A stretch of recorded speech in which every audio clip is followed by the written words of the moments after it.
사무엘상 2장 1절부터 36절까지 말씀. 자, 한나의 변신 네 번째, 우리 마지막 시간입니다. 한나가 한 매력한 나에서 나로 태어나서 이제 시집을 간 후에 한많은 나 그리고 한심한 나로 변심을 했습니다. 그리고 이제 거기서 멈추지 않고 한다면 한 나로 변신을 했고, 이제 사무엘상 2장에서는 상반부에서는 한나의 마지막 변신을 보게 됩니다. 자, 한나의 마지막 모습은 어떤 모습입니까? 2장 1절은 이렇게 시작합니다. 한나가 기도하여 아뢰었다. 자, 기도하는 한나의 모습으로 2장이 시작이 됩니다. 기도라는 단어가 사용되고 있지만 내용적으로 볼 땐 감사의 찬양, 감사의 노래라고 할 수 있습니다. 그래서 한나의 마지막 변신은 한가락 한나입니다. 한가락.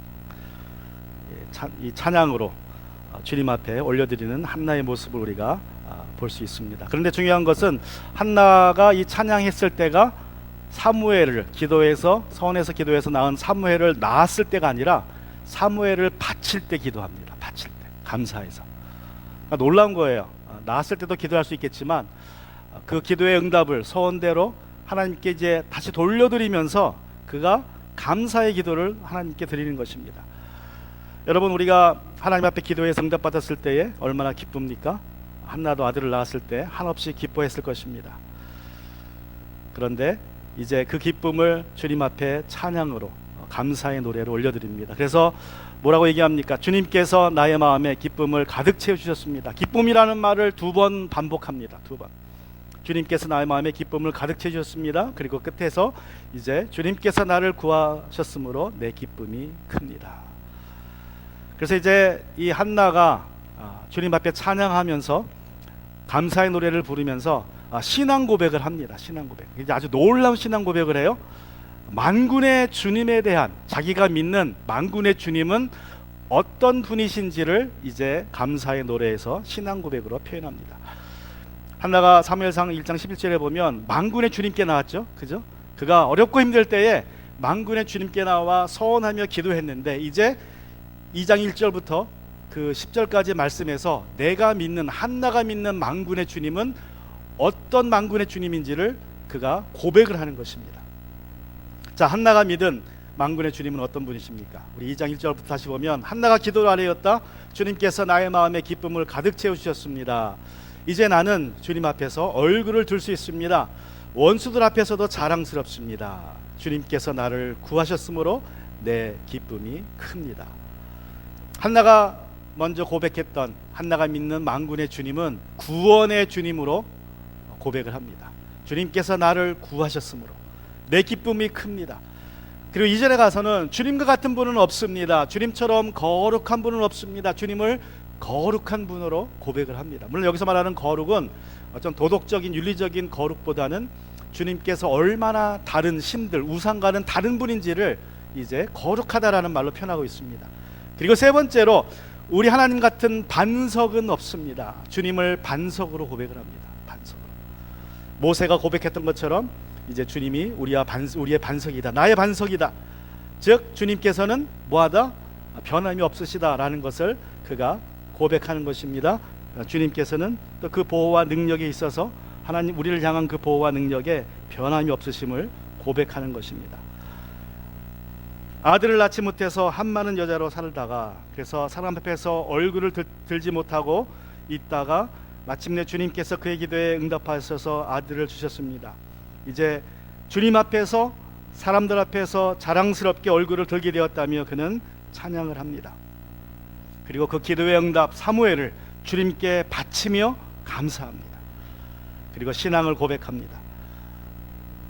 우리가 한나에게 배울 첫 번째 신앙의 자세는 기도의 응답 때도 감사하지만 우리가 선한 것을 주님께 드릴 때에 우리가 더욱 감사해야 될 줄로 믿습니다. 정말 내가 주님께 드릴 때, 내가 주님께 받았을 때가 아니라 내가 주님께 뭔가를 드렸을 때의 그 마음에 기쁨이 넘친다면 그게 정말 성숙한 신앙입니다. 어린아이 신앙은 받을 때 기뻐해요. 부모가 뭘 주면 애들은 어떻게 기뻐합니까? 내가 원하는 걸 부모님이 주었나를 보고 기뻐해요. 그 선물을 보고 기뻐합니다. 선물이 뭔가, 이게 내가 원하는 건가. 그러면 기뻐하지만 내가 원하는 게 아니면 기뻐하지 않아요. 그 어린아이 신앙입니다. 그러나 믿음이 성숙한 사람들은 받았기 때문에 기뻐하는 거죠. 그러니까 선물을 주신 분 때문에 기뻐하는 것입니다. 한나의 신앙이, 믿음이 바로 그러한 믿음입니다. 하나님께서 사무엘을 주셨기 때문에도 기쁘지만 이제 그 하나님에 대해서 하나님을 감사하는 모습을 우리가 보게 됩니다. 자, 한나가 이제 만군의 주님이라고 이제 주님을 고백하면서 주님을 반석으로 세 번째 고백을 했고, 그리고 또 3절에서는 이렇게 고백을 합니다. 너희는 교만한 말을 늘어놓지 말아라. 오만한 말을 입 밖에 내지 말아라. 왜 내지 말라 그럽니까? 참으로 주님은 모든 것을 아시는 하나님이시며 사람이 하는 일을 저울에 달아보시는 분이다. 하나님은 지식의 하나님이라고 그가 또 고백을 합니다. 내가 믿는 만군의 하나님은 지식의 하나님이다. 모든 것을 아신다. 그러므로 우리가 교만하지 말아야 된다. 교만이라는 것은 무엇입니까? 내 자신보다 부풀려서 말하는 거예요. 내 능력보다 더 부풀려서 내 자신을 믿는 것이 교만인데, 내가 하나님 앞에서 교만을 해봐야 소용없다는 것은 하나님은 나의 본질을 아시기 때문에 우리가 교만하지 말아야 된다고 이제 한나가 노래하는 것입니다. 하나님은 모든 것을 아시는 분이기 때문에 하나님은 감정대로 우리를 심판하시거나 판단하지 않습니다. 하나님은 지식을 따라서 모든 일을 공의롭게 정의롭게 판단하십니다. 자, 그런데 이제 마지막으로 다섯 번째, 한나가 믿은 만군의 주님은 어떤 모습인가? 한나가 제일 강조하는 이 만군의 주님의 모습은요, 역전시키는 주님이십니다. 역전시키는 주님. 사무엘상 2장 4절부터 8절에 보면 용사들의 활은 꺾이나 약한 사람들은 강해진다. 한때 넉넉하게 살던 자들이 먹고 살려고 품을 팔지만 굶주리던 자들은 다시 굶주리지 않는다. 자식을 못 낳는 여인이 7이나 낳았지만 아들을 많이 둔 여인은 홀로 남는다. 누구 얘기예요? 이거는 자기 얘기죠. 물론 7을 낳지는 않았지만 7이라는 숫자가 완전 숫자이기 때문에 7을 낳는다 그랬어요. 나중에 보면 6을 낳죠. 6절에 주님은 사람을 죽이기도 하시고 살리기도 하시며 스올로 내려가게 하시고 거기에서 다시 돌아오게 하신다. 주님은 사람을 가난하게도 하시고 부유하게 하시며 낮추기도 하시고 높이기도 하신다. 가난한 사람을 띠끌에서 일으키시며 궁핍한 사람을 거름더미에서 들어 올리셔서 귀한 이들과 한자리에 앉게 하시며 영광스러운 자리를 차지하게 하신다. 이 세상을 떠받치고 있는 기초는 모두 주님의 것이다. 그분이 땅덩어리를 기초 위에 올려놓으셨다. 자, 주님께서는요, 사람을 죽이기도 하시고 살리기도 하신다. 그러니까 태어나고 죽는 것, 그리고 그 사이에 있는 모든 일들을 주님께서 관장하신다는 것입니다. 또 스올로 내려가기도 하시고, 스올이라는 것은 지옥은 아니죠. 죽은 사람이 가는 곳입니다. 거기서 다시 올라오기도 하신다. 사람을 죽게도 하시지만 다시 살리기도 하는 분이다라고 이제 한나는 이 역전의 하나님을 찬양합니다. 부유해도 자랑하지 말 것은 하나님이 낮추시면 낮아져야 됩니다. 또 내가 낮다고, 내가 거름더미에서 살고 있다고 낙심하지 말아야 될 것은 하나님이 올리시기로 작정하면 그 비천한 자리에서도 높은 자와 함께 앉게 해주신다라고 이제 한나가 고백을 합니다. 그것이 한나가 믿는 만군의 주님이에요. 그것이 한나의 믿음입니다. 이 역전의 주님을 의지하였습니다. 그가 고통 속에서, 어려움 속에서, 아무도 해결해 줄 수 없는 그 상황 속에서 한나는 이 역전의 주님이 나의 만군의 주님이라고 고백했습니다. 여러분, 우리가 어렵고 힘들 때에 우리는 만군의 주님, 역전의 주님을 의지해야 될 줄로 믿습니다. 베드로전서에서 베드로 사도가 이렇게 얘기합니다. 5장 6절에 보면 하나님께서는 교만한 자들을 물리치시고 겸손한 사람에게 은혜를 베푸십니다. 그러므로 여러분은 하나님의 능력의 손 아래 자기를 낮추십시오. 때가 되면 하나님께서 여러분을 높이실 것입니다. 여러분, 우리가 하나님 앞에서 낮아져야 될 이유는, 내가 낮아지면 하나님은 그 낮아짐을 역전시켜 주세요. 내가 스스로 높아지면 하나님을 나를 낮게 하십니다. 이 한나의 노래는 단순히 개인적인 감사와 간증을 넘어서 사실상 사무엘상의 주제라고 할 수 있습니다. 사무엘상의 주제. 그래서 이 한나의 노래는 가깝게는 엘리 가문과 사무엘에 대해서, 또 사울과 다윗 왕의 인생을, 그 미래를 암시하는 노래입니다. 그리고 이제 멀리서는, 아주 멀리로 볼 때는 오실 메시아 예수 그리스도에 대한 승리가 암시되어 있는 노래라고 할 수 있습니다. 그래서 10절에 이 9절과 10절에 보면 주님께서는 성도들의 발걸음을 지켜주시며 악인들을 어둠 속에서 멸망시키신다. 사람이 힘으로 이길 수가 없다. 주님께 맞서는 자들은 산산이 깨어질 것이다. 하늘에서 벼락으로 그들을 치실 것이다. 주님께서 땅끝까지 심판하시고 세우신 왕에게 힘을 주시며, 자, 왕에게 힘을 주시며, 가깝게는 이 왕은 누구입니까? 다윗 왕을 의미합니다. 또 멀리는 예수 그리스도, 만왕의 왕 예수 그리스도를 의미합니다. 기름 부어 세우신 왕에게 승리를 안겨주실 것이다. 그래서 이 말씀, 이 한나의 기도를 누가 기도합니까? 나중에 예수님의 어머니 마리아가 이 기도의 내용을 가지고 자기가 예수 그리스도를 잉태했다는 것을 이제 확인하게 될 때에 주님 앞에 찬양으로 올려드렸습니다. 그래서 이 한나의 마지막 모습은 한가락한 나입니다. 주님 앞에 찬양으로, 감사 찬양을 올려드리는 한나의 모습을 우리가 이제 보게 됩니다. 자, 이 감사 찬양으로 사무엘을 하나님께 바친 후에 한나는 이 그의 아들 한나를 엘리 제사장에게 맡기고 남편과 함께 라마에 있는 집으로 돌아갑니다.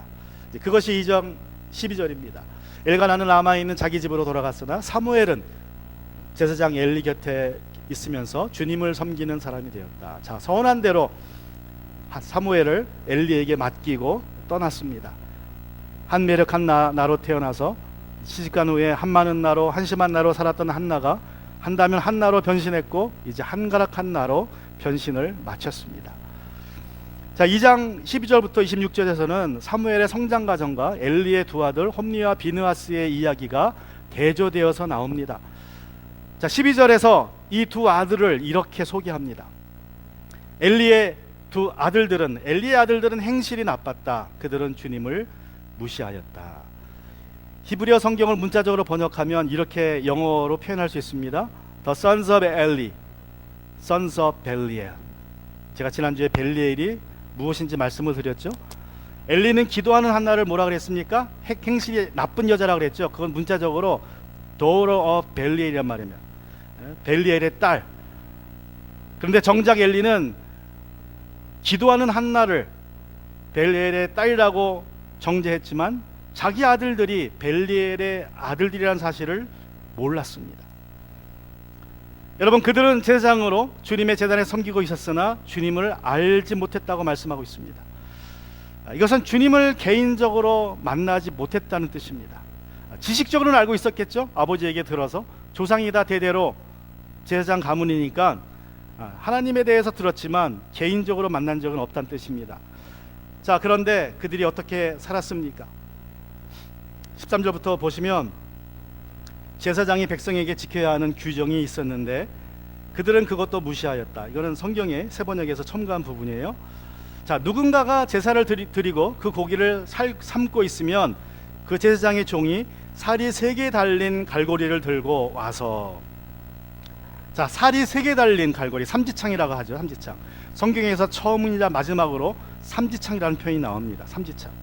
그러니까 아주 특별한 상황이라는 거예요. 특별한 상황. 자, 삼지창을 들고 와서 어떻게 했습니까? 냄비나 솥이나 큰 솥이나 가마솥에 갈고리를 찔러 넣어서, 자, 냄비나 솥이나 큰 솥이나 가마솥에, 이 한 구절에 솥이 4종류가 나오는 성경 구절은 여기가 유일합니다. 그러니까 아주 성경에서 유일하게 나오는 표현이 딱 여기 2번 나오는 거예요. 삼지창이라는 표현과 4종류의 솥이 여기 딱 나와요. 자, 그래서 어떻게 합니까? 그 갈고리를 걸려 나오는 것은 무엇이든지 제사장의 몫으로 가져갔다. 실로에 와서 주님께 제물을 바치는 이스라엘 사람이 모두 이런 일을 당하였다. 자, 무슨 일입니까? 사람들이 1년에 3번 최소한 하나님 앞에 나와서 제사를 드리고 또 각자 신앙에 따라 매년 한두 번 실로에 올라와서 제사를 드리는데 그냥 오는 것이 아니라 드릴 제물을 가지고 옵니다. 그러면 그 제물을 먼저 죽여서, 기도하고 죽여서 주님께 바치고 그거를 기름을 불에 살라야 됩니다. 그럼 주님이 그 기름 타는 냄새를 흠양할 만한 제사를 받으세요. 자, 그러면 제사장들이 이제 갈고리를 가지고 와서 가마솥에 그 삶는 고기를 한 번 찔러 가지고 아무거나 건져지면요, 그걸 가져가서 먹으면 돼요. 딱 한 번만 찌를 수 있습니다. 딱 한 번만. 그래서 아무거나 걸리면 무조건 가져가는 거예요. 그게 이제 룰이에요. 그 남은 고기는 제사를 드린 사람들이 가족들과 함께 먹는 겁니다. 파티를 하는 거예요. 친교를 하는 거죠. 그게 당시의 율법의 규정입니다. 그런데 이 두 아들들은 어떻게 합니까? 홈니와 비느하스는 창이 2개 달리면 고기가 3개 달린 게 훨씬 더 많이 나오니까 창을 하나 더 단 거예요. 그 삼지창을 만든 거예요. 그리고 한 번만 찌르는 게 아닙니다. 자기들이 원하는 고기가 나올 때까지 찔러봐요. 여기서 찔러서 안 나오면 저쪽 가서 찔러보고, 거기에 있는 솥을 다 찔러보는 거예요. 그리고 자기들이 마음에 드는 거, 먹고 싶은 부위를 찾아서 가져갑니다. 근데 문제는 뭐냐? 주님 앞에 기름을 다 태워서 바치기 전에, 제사가 끝나기 전에 그런 짓을 한다는 거예요. 제사가 그런 사람이 말리겠죠. 아, 이거 주님께 바치지 않았습니다. 그러면 억지로 위협해서 자기들이 원하는 부위를 가져가서 자기들이 먼저 먹는 거예요. 15절에 보면 그뿐 아니라 사람들이 아직 기름을 떼어서 태우지도 않았는데, 그러니까 주님께 바치지도 않았는데 제사장의 종이 와서 제물을 바치는 사람에게 제사장님께 구워드릴 살코기를 내놓으시오. 그분이 원하는 것은 삶은 고기가 아니라 날고기요 하고 말하곤 하였다. 제물을 바치는 사람이 그 종에게 먼저 기름을 태우도록 되어 있으니 그렇게 하고 난 이후 다음에 원하는 것을 가져가시오 하고 말하면 그는 아니요, 당장 내놓으시오. 그렇지 않으면 강제라도 가져가겠소 하고 대답하였다. 여러분, 이것이 엘리트 제사장의 두 아들들의 만행입니다. 그리고 17절에서 이렇게 이들의 만행을 이제 정리하고 있습니다. 이 소년들의 죄가 여호와 앞에서 심히 크면 그들이 여호와의 제사를 멸시함이었더라. 여호와의 제사를 멸시하였다 그러죠. 왜 그래요? 하나님이 받으시기 전에 자기들이 먼저 가져가 버렸기 때문에. 근데 그것은 제물을 멸시한 게 아니라 여호와의 제사를, 하나님의 은혜를 멸시했다는 것입니다. 하나님을 멸시했다는 거예요. 흥미롭게도 소년들이라는 표현을 씁니다. 물론 이들은 장성한 사람들이에요. 소년들이 아니지만 소년이라는 표현은요, 엘리 제사장의 제자란 뜻입니다. 제자. 아들들이기도 하지만 제사장의 직무를 이어받는 제자들이라는 표현입니다. 그래서 소년이라는 단어를 쓰고 있습니다. 자, 그런데 이것이 그들이 저지른 악행의 전부가 아니었습니다. 또 어떤 악행을 저질렀습니까? 22절에 가시면 엘리는 매우 늙었다. 엘리가 아주 매우 늙은 나이로, 굉장히 늙은 나이로 나옵니다. 그는 자기 아들들이 모든 이스라엘 사람들에게 저지른 온갖 잘못을 상세하게 들었고 회막 어기에 일하는 여인들과 동치까지 한다는 소문을 들었다. 그래서 그는 그들을 타일렀다. 너희가 어쩌자고 이런 짓을 하느냐? 너희가 저지른 악행을 내가 이 백성 모두에게서 듣고 있다. 이놈들아, 당장 그쳐라. 주님의 백성이 이런 추문을 옮기는 것을 내가 듣게 되다니 두려운일이다. 사람끼리 죄를 지으면 하나님이 중재하여 주시지만 사람이 주님께 죄를 지으면 누가 변호하여 주겠느냐. 아버지가 이렇게 꾸짖어도 그들은 아버지의 말을 듣지 않았다. 왜? 아버지가 늙었으니까 힘이 없는 거예요. 권위가 사라진 것입니다. 주님께서 이미 그들을 죽이려고 하셨기 때문이다. 자, 아버지가 이렇게 꾸짖어도 그들은 아버지 말을 듣지 않았다. 주님께서 이미 그들을 죽이려고 하셨기 때문이다. 이것은 주님께서 작정하셨기 때문에 그들이 듣지 않은 것이 아니라 그들이 아버지의 말을 듣지 않기로 작정했기 때문에 주님이 그 마음 그대로 납둬버렸다는 거예요. 원하는 대로 하도록 은혜를 베풀지 않은 거죠. 놀랍게도 회막 어귀에서 일하는 여인들과 동침까지 한다라는 그러한 표현이 나옵니다. 여러분, 이 말은요, 이렇게 번역이 가능해요. 회막 어귀에서 일하는 여인들과 동침까지 한다는 말은 이게 이 번역함에 있어서 이렇게 번역이 될 수 있습니다. 일하는 여인들과 회막 어귀에서 동침까지 하였다. 어디에서? 회막 어귀에서. 오늘날로 말하면 교회 본당에서. 딴 데도 아니에요. 교회 본당에서 자기 와이프도 아니고 거기서 일하는 여인들과 동침까지 하였다. 여러분, 이게 어떻게 가능합니까? 여러분, 실로의 이 주님의 성전은요, 그래도 사람들이 많이 왕래하는 곳입니다. 그죠? 사람들이 있는 공개적인 장소예요. 근데 어떻게 이 공개적인 장소에서, 그것도 성전에서 그런 짓이 가능합니까? 자, 엘리의 두 아들들이 망난이라서 그럴 수 있다 하더라도 문제는 여인들이 왜 가만히 있어요? 그죠? 이 공개적인 장소에서 여인들이 그런 일을 당하면 어떻게 하면 됩니까? 소리 지르면 돼요. 그럼 사람이 누군가가 옵니다. 그래서 도와줄 것입니다. 그런데 왜 여인들은 반항하지 않고 왜 제사장과 동침하는, 간음을 저지르는 그런 악한 일들이 회막에서 벌어졌습니까? 그래서 이 말씀을 우리가 좀 생각해 보면 이 회막 어귀에서 일하는 여인들이라는 이 여인들이 어떤 여인들인가?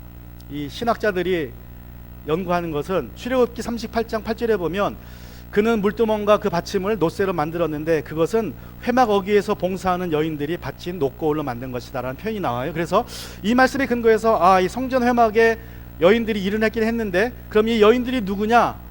아마도 당시 가나안 종교 때에 이방 종교에서는요 여자 사제들이 있었습니다. 그래서 이 여자 사제들이 자기들이 믿는 신당에서 사제로 일하면서 몸을 파는 창녀의 일을 했어요. 그게 제사의 일부분이었습니다. 그래서 어쩌면 여기 나오는 여인들도 이방 종교를 따라서 그런 여인들일 것이다 라고 해석을 해요. 뭐 그럴 수도 있습니다. 그런데 제가 생각하기에는 그래도 아직은 사사기입니다. 물론 사사기 시대에 자기들이 마음대로 하는 시대였지만 아직까지 성전에서는 이런 악한 일이 벌어졌다고 생각하지 않습니다. 그래서 이 여인들이 이방 종교에 나오는 이 성전 창녀라고 해석하기는 좀 무리가 있을 수 있습니다. 자, 그러면 이 회막의 어귀에서 일한 여인들은 과연 누굴까? 제가 생각을 해보면 우리가 1장에 그런 얘기가 나오죠. 엘리 제사장이 한나가 기도하는 모습을 보고 뭐라 그래요? 예? 기도하는 모습을 보고 술 좀 그만 마셔라, 술 취하지 말아라, 포도주 끊으라 그러죠. 자, 왜 그런 말을 했을까요? 엘리 제사장은 그런 여자들을 많이 봤어요, 실로에서. 자, 그럼 어떻게 그런 여자들을 보게 됩니까? 가족들이 올라와서 제사를 드리면 말씀드린 것처럼 고기를 바쳐요. 그러면 하나님이 그거를 흠양할 만한 제사를 받으시고 제사장들이 자기 몫을 떼가고 남은 고기는 가족들이 먹습니다. 그러면 고기만 먹지 않겠죠? 포도주도 마시고 잔치를 합니다. 그러다 보니까 가끔씩 좀 술 취한 사람들이 생겨나요. 술 취한 여자들이 나옵니다. 자, 그러면 이 두 제사장이 그런 여자들을 겁탈할 가능성이 높습니다. 술 취했으니까 술김에 여자들이 이렇게 되는 거죠. 자, 그래서 이러한 일들이 회막에서 벌어졌습니다. 그런데 사무엘상 2장 22절부터 25절에 보면 엘리의 말이 참 특이해요. 엘리가 이런 말을 반복합니다. 들었고, 소문을 들었다, 백성에게 듣고 있다, 내가 듣게 되다니. 그러니까 들었다는 말을 강조합니다. 자, 사람들이 이렇게 얘기하더라, 너희가 여인들과 동침한다며.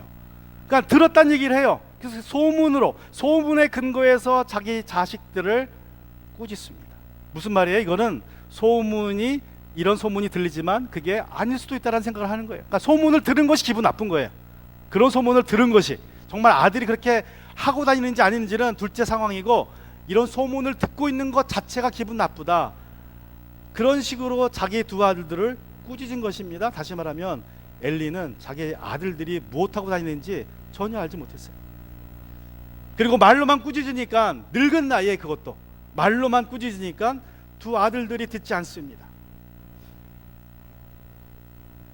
자, 엘리의 두 아들들의 죄악들에 대해서 이제 하나님은 선지자를, 하나님의 사람을 보내어서 엘리를 꾸짖습니다. 그것이 27절부터 29절에 나옵니다. 하나님의 사람이 엘리를 찾아와 말하였다.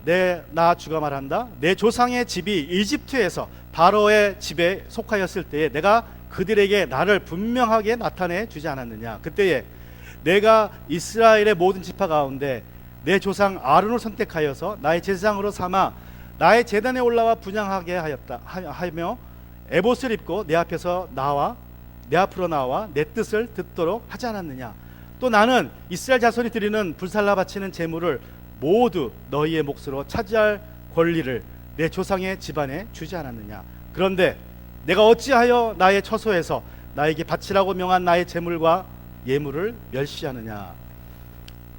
어찌하여 너는 나보다 내 자식들을 더 소중하게 여기어 나의 백성 이스라엘이 나에게 바친 모든 제물 가운데서 가장 좋은 것들만 골라다가 스스로 살찌도록 하느냐. 자, 가장 좋은 것들이라는 말은요, 처음으로 그 뜻이에요. 처음으로. 그 말은 하나님께 바쳐지기 전에 두 아들들이 자기들이 원하는 부위를 가져갔다는 소리입니다. 그리고 스스로 살찌도록 하였느냐. 왜 그래요? 좋은 것만 먹으니까, 자기들이 원하는 것만 마음껏 먹으니까 살이 찌는 거죠. 그 말을 의미합니다. 그런데 사무엘상 4장 18절에 보면 이런 기록이 나와요. 엘리가 몸이 무거웠다. 엘리도 뭐였다? 비만이었다. 엘리의 두 아들도 비만이었고요, 엘리도 비만이었습니다. 왜 그래요?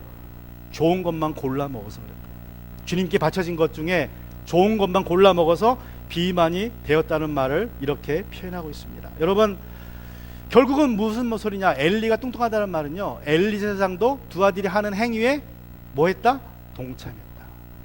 두 아들들이 그렇게 좋은 고기 부위를 가져오면 자기도 맛있게 과식했다는 소리입니다. 그래서 살쪘다는 이야기예요. 결국 엘리도 공범입니다. 무슨 공범? 여호와의 제물을, 하나님께 바쳐진 제물을 멸시하는, 하나님의 제사를 멸시했던 그러한 공범입니다. 여러분, 영적으로 눈이 어두워진 엘리 제사장은 정말 무엇이 하나님께 큰 죄악인지 알지 못합니다. 그죠? 그래서 두 가지 만행이 기록됐는데 뭐만 꾸짖습니까? 엘리가 첫 번째 만행은 고기를 먼저 가져다 먹은 거, 그거를 그 만행이 나오고, 두 번째 만행은 여인들과 동침한 이야기가 나오죠. 그런데 이 두 만행 중에 무엇만 꾸짖어요? 여인들과 동침한 그 죄만 꾸짖습니다. 물론 그것도 나쁜 죄죠, 악한 죄죠. 그러면 안 되지만 그보다 더 악한 죄는 무엇입니까? 그거는 여호와께 드린 제물을 여호와를 멸시한 죄입니다. 그게 더 큰 죄예요. 그런데 그 죄에 대해서는 함구하고 있어요. 영적으로 어두워져서 무엇이 정말 사람을 하나님 앞에 심판받게 하는 죄인지를 깨닫지 못한 것입니다. 여러분, 사람에게 지은 죄는 회개하면 돼요. 돌이키면 됩니다. 하나님의 은혜로. 근데 하나님께 지은 죄는 돌이킬 방법이 없어요. 그런데 엘리가 그걸 분별을 못하는 거예요. 두 아들들이 하나님께 바쳐진 제물을 멸시하고 하나님의 제사를 멸시하는데 그것을 죄로 알지 못했다는 것입니다. 많은 부모들이 자식들의 윤리적인 죄와 도덕적인 죄를 걱정하지만 정말로 염려해야 될 죄, 하나님을 믿지 않는 죄, 주님을 섬기지 않는 죄에 대해서는 꾸짖지 않습니다. 세상적으로 잘 되고 잘 살면 그냥 교회 안 나가도 별로 신경 쓰지 않습니다. 잘 사니까, 건강하니까, 무탈하니까. 그러나 진짜 하나님 앞에 불신앙은 하나님을 멸시하는 죄입니다. 마땅히 드려야 할 예배를 드리지 않는 것입니다. 하나님을 하나님으로, 만군의 주님으로 인정하지 않는 것입니다. 그것이 정말 하나님 앞에는 큰 죄입니다. 자, 하나님을 멸시한 죄에 대한 벌이 무엇입니까? 3절부터 보시면, 그러므로나 주 이스라엘 하나님이 말한다. 지난날 나는 너의 집과 너의 조상 제사장 가문을 이루어 언제까지나 나를 섬길 것이라고 분명하게 약속하였지만 이제 더 이상 그렇게 하진 않겠다. 자, 이제 너의 가문을 대제사장의 가문으로 내가 선택했지만 더 이상 그렇게 하지 않겠다고 말씀하십니다. 이것은 내가 나를 존중하는 사람들만 존중하고 나를 경멸하는 자들은 수치를 당하게 할 것이다. 나 주의 말이다. 내가 내 자손과 내 족속의 자손의 대를 끊어서 너희 집안에 오래 살아 나이를 많이 먹는 노인이 없게 할 날이 올 것이다. 너는 고통을 받아서 내가 이스라엘 모든 백성에게 베푸는 복을 시샘하며 바라볼 것이다. 자, 제사장 가문이 축복의 통로가 되는 것이 아니라 다른 사람으로 인해서 축복이 내려오고 그것을 시샘하는 그러한 일이 벌어진다고 말씀하십니다. 내 가문에서는 어느 누구도 오래 살지 못할 것이다. 노인이 없을 것이다. 그러나 나는 내 세상 가운데서 하나만은 끊어버리지 않겠다. 그가 제사장이 되어 나를 섬길 것이다. 그러나 그는 맹인이 되고 희망을 다 잃고 그의 자손들은 모두 젊은 나이에 변사를 당할 것이다. 내 두 아들 홈리와 비나스도 한날에 죽을 것이며 이것은 내가 말한 모든 것이 반드시 이루어진다는 표징이 될 것이다. 여러분, 이 심판이 엘리 제사장 가문에 임합니다. 그래서 결국 대제사장의 직분이 솔로몬 왕 때에는 사독 가문으로 옮겨가요. 사독이 이제 대표적인 제사장의 가문이 됩니다.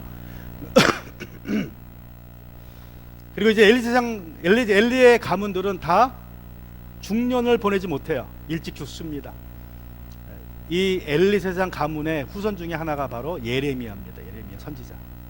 그가 제사장이었지만 그가 선지자인데 예레미야가 젊은 나이에 사역을 시작하죠. 왜 그래요? 늙으면 죽어야 되니까 하나님이 예레미야를 젊은 나이에 불러요. 노년까지 못 삽니다. 그래서 이 하나님의 심판이 나중에 다 이루어지게 됩니다. 자, 엘리의 두 아들들이 하나님의 제물을 멸시하고 여인을 탐하는 죄악 속에 살고 있을 때에 한나가 서원에서 바친 사무엘은 어떻게 살았습니까?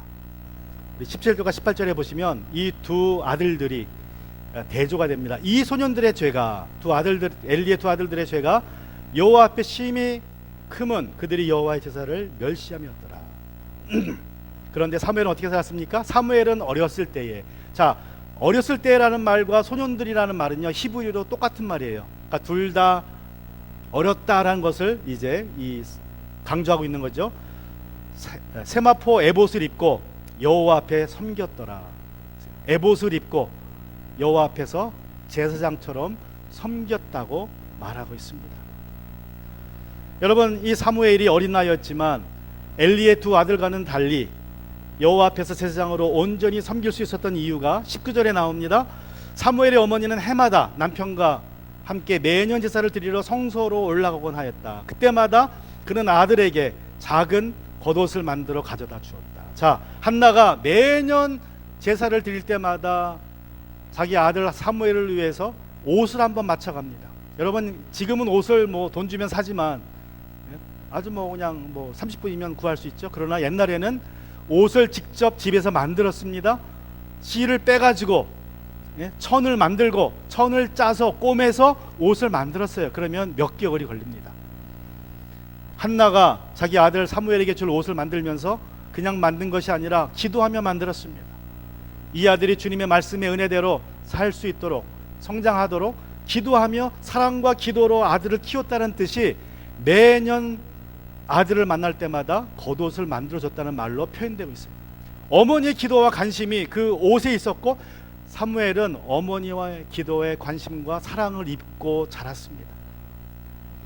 여러분, 엘리의 두 아들들은 아버지 밑에서 성전에 살았지만 망나니로 살았고 사무엘은 엄마를 떠나서 의붓 아버지 엘리 밑에서 자랐지만 같은 엘리였지만 어머니의 기도와 사랑을 입고 자랐기 때문에 주님 앞에 온전한 제사장으로 성장해 가는 것을 우리가 보게 됩니다.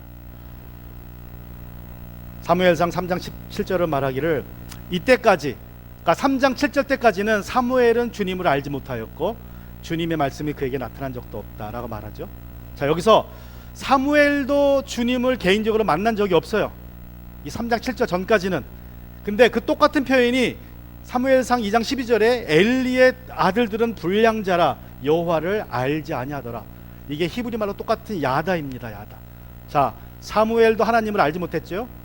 엘리의 두 아들도 하나님을 알지 못했어요. 똑같은 알지 못하는 상태인데 엘리의 제사장들은 망나니 짓을 했고 여호와의 제물을 멸시했고 여인들을 겁탈했습니다. 그런데 반면에 사무엘은 어떻게 자랍니까? 사무엘은 에봇을 입고 여호와를 섬기는 제사장으로 자랍니다. 이것이 바로 앞에서 말씀드린 어머니의 관심과 기도로 인한 차이입니다. 어느 어머니의 이야기를 들었습니다. 어머니가 하나님을 알게 되고 그때부터 열심히 예수님을 섬기게 됩니다. 매일 20년 넘게 새벽 기도를 나가요. 그 바쁜 중에도 열심히 신앙생활하는 어머니가 병에 걸렸습니다. 루게릭병이라고 아시죠? 근육이 무력화되는 거예요. 근육에 힘이 빠져가지고 움직이지 못하는, 나중에는 누워 있어야 되는 병에 걸린 겁니다. 그러니까 열심히 신앙생활하던 어머니가 갑자기 루게릭병에 걸리니 그 아들이 그것을 보고 실망했어요. 그리고 기도합니다. 하나님 낫게 해주세요. 근데 차도가 없어요. 계속 몸이 나빠져서 나중에는 호흡기를 꼽아야 살 수 있는 상태가 됩니다. 그래서 이 아들이 열심히 교회를 섬기다가 주님을 섬기다가 실족합니다. 그리고 어머니가 지겨워져요. 어머니가 이제 누워있는 시간이 길어지니까 긴 병에 효자 없다고 어머니만 집에 들어가면 근심이 되는 거예요. 그러니까 어머니가 호흡기를 꽂고 있는데 거기서 소리가 나면 그게 걱정이 되는 거예요. 어머니가 호흡을 못하니까. 그러니까 집에 들어가면 스트레스, 그러다가 신앙도 잊어먹습니다. 나중에 그 스트레스를 이기기 위해서 이제 도박에 손을 대게 됩니다. 어찌어찌 하다가. 그래서 도박을 알게 돼요. 그래서 해외로 돌아다니면서 도박을 합니다. 마카오 가서 도박을 하고 미국 가서 도박을 하고. 도박할 때마다 어머니를 잊어버리고 다 세상 일 잊어버리고 스트레스를 안 받으니까 아주 몇 년 동안 열심히 했어요. 해외에서 하니까 아무도 몰라요. 그러던 어느 날 LA에 와서 LA 어느 도박장에서 도박을 하고 있는데 갑자기 아버지에게 전화가 왔습니다. 전화 안 턴 아버지가 전화를 한 거예요. 그 아버지의 천바디가 너 어디냐 그러더래요. 너 어디냐? 너 지금 어디에 있느냐? 깜짝 놀래가지고 막 이제 핑계를 댔죠. 자기 도박장에 있는 걸 모르니까. 그랬더니 아버지가 하시는 말씀이 너 어머니가 환상 중에 네가 도박하는 걸 봤다 그러더라. 너 지금 어디냐? 그 말에 이 아들이 돌이킵니다. 자기는 하나님이 안 계시다고 생각을 했는데 우리 어머니가 저렇게 보낸 걸 보면 하나님이 저렇게 열심히 있던 어머니가 루게르병에 걸려가지고 저렇게 지금 되셔서 고생하시는데 그 어머니가 침대에 누워서 아무것도 못하는 어머니가 환상 중에 아들이 도박하는 모습을 보고 전화해서 너 어디 있느냐. 그래서 그 어머니의 말 때문에 이 아들이 돌아왔습니다. 어머니의 기도로 아들이 죄악된 삶을 끊고 돌아왔습니다. 여러분 지금 우리가 지금 100세 시대를 살아요. 이 말은 부모된 이들이 전보다 더 훨씬 오래 자녀들을 위해서 기도해야 될 시도가 됐다는 거예요. 전에는 뭐 자녀들이 일찍 시집장가 가고 성인이 되니까 집을 떠나면 그만이에요. 그리고 부모도 일찍 70 이전에 뭐 70 전후에 하나님 나라 앞으로 가니까 뭐 그게 부모의 삶입니다. 그런데 지금은 100세를 살아요. 예수님이 뭐라고 말씀하십니까? 십자가 지고 가시면서 그 모습을 보고 우는 어머니들에게 너희 자녀를 위해 울라 그래요. 나를 위해 울지 말고 너희 자녀를 위해서 울라. 너희 자녀를 위해서. 그래서 우리 부모들이 정말 100세 시대에 우리 부모의 기도의 분량이 더 늘어날 수밖에 없어요. 내가 죽을 때까지 나는 뭐 해야 됩니까? 자녀를 위해서 기도해야 돼요. 그게 부모의 어머니의 사명입니다.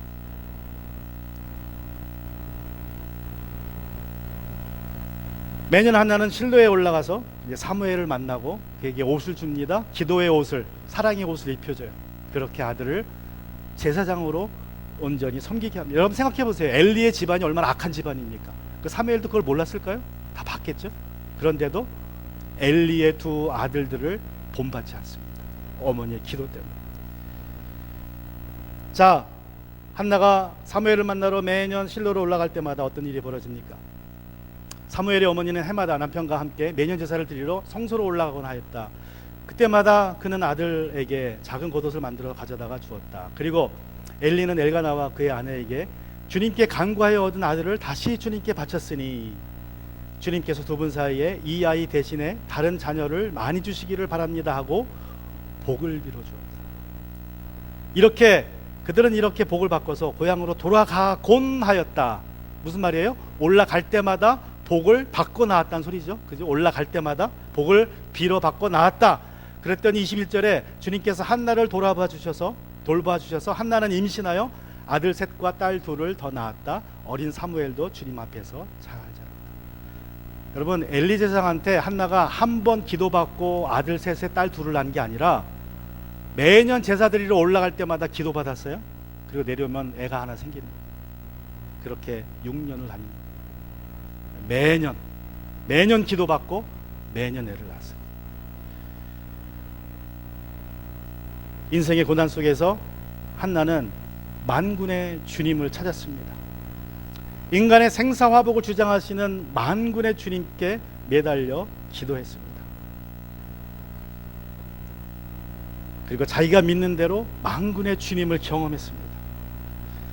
아이를 하나도 낳지 못한 여인이 아들 넷에 딸 둘을 낳았습니다. 그리고 사무엘은 하나님께 쓰임받는 큰 종이 되었습니다. 여러분은 어떤 하나님을 믿으십니까? 어떤 하나님께 기도하십니까? 여러분의 믿음을 따라서 하나님께서 응답해 주십니다. 저와 여러분이 믿는 하나님은 역전의 주인공이 되시는 만군의 주님이심을 기억하시기 바랍니다.